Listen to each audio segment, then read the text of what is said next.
መሃል ካሳንቺስ ፍቅር እንደ ፏፏቴ ከሚፈስበት ጎጆ ነው ተወልጄ ያደኩት። ብቻዬን ዓለም ማክል ሆኜ ብቻዬን እንደ ፀሐይ እንደማበራ እየታወቀኝ ነው ያሳደጉኝ። ዓለም ፀሐይ ነው ስሜ።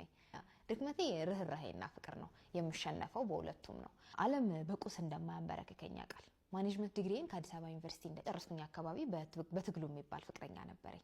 ዋና ስሜ አላዛር ነው፣ ግን ስጠራበት ደስ የሚለኝ በትግሉ በሚለው ስም ነው ስለሚል እኔም ያው በትግሉ ለዋለሁ።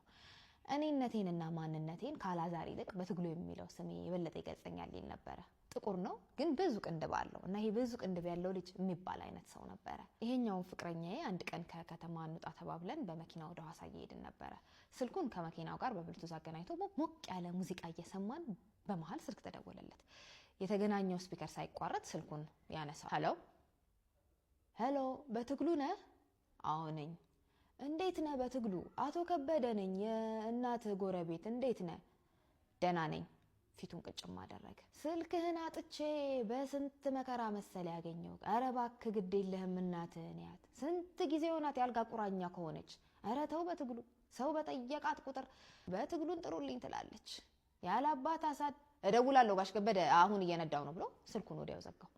ወዲያው ፊቱ ድብዝዝ አለ። እንዴ እናትህ በህይወት አሉ? ዞር ብሎ አየኝና ዝም አለ። እንደዚህ አይነት ፊት የሚያሳየኝ ያው በተነሳው ርዕሰ ጉዳይ ላይ ማውራት ሳይፈልግ ሲቀር ነው። ጥያቄን ማቆም አልቻልኩኝም። እናት የት ነው የሚኖሩት? የማይፈልገው ነገር ሲነሳ የሆነ ትኩር ብሎ አይቶ ፊት ይነሳኛል። ከቀጠልኩኝ ማውራት አልፈልግም ይላል። ሲናደድ ፊቱን ቅጭም አይኑን ፍጥጥ ስለሚያደርግ ናደድ እንዳልተናደደ፣ ሲከፋው እንዳልከፋ፣ ሲያመው እንዳላመመው ይሆናል። እኔ ግን አቅበታለሁ። ፊቱ ማስመሰል አይችልበትም። እየበላን ከሆነ አይበላም፣ እየሳቀ ከሆነ ያኮርፋል። ዝም ይላል። ብዙ ጊዜ ዝም ካለ ዝም እላለሁኝ። እኔ ያልወደደውን ነገር አላነሳም። እኔም እተወዋለሁ። ጥሞን ብዬ የማስበው ጉዳይ ላይ አልቆይም። ያን ቀን ግን አልቻልኩም። እናትህ ያልጋ ቁራኛ መሆኗን ሰምተህ አትደነግጥም?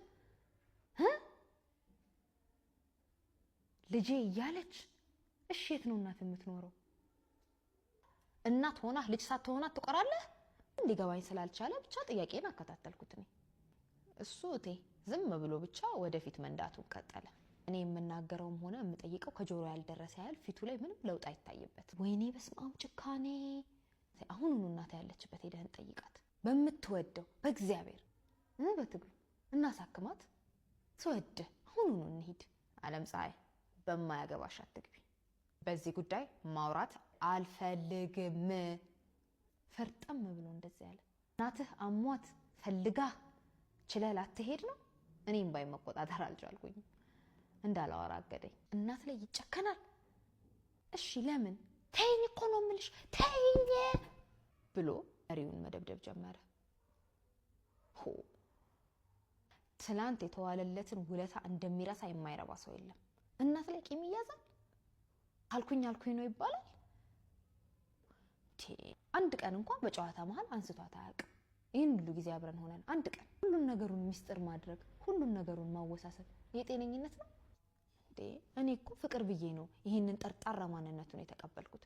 እሱ ግን እናቱ ካላባት አሳድገው ታማ ሽማግሌ ልካ የጠራችሁ ብትሞትም ግድ የለኝም ማለት። እናቱ ላይ የጨከነ ማን ላይ ሊራራ ይችላል?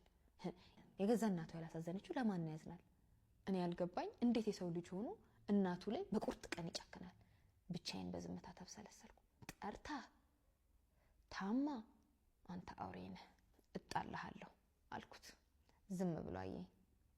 ሌላ ጊዜ ስጣላው ሳልፈልገው ስቀር ምናምን የበለጠ ይቀርበኝ ነበረ። ያን ቀን ከቁብም አልቆጠረኝት።